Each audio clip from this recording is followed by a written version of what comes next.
Local news for Tuesday the 29th of January.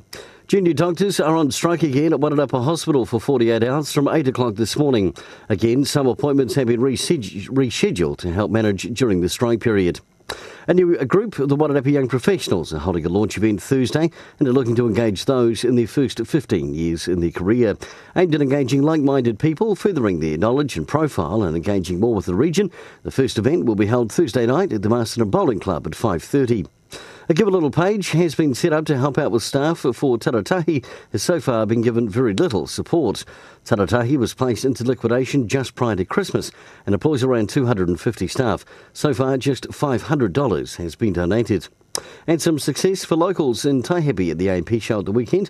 Paora Moana Roa from Ekarahuna won the intermediate cheers, with David Buick finishing third in the open cheers.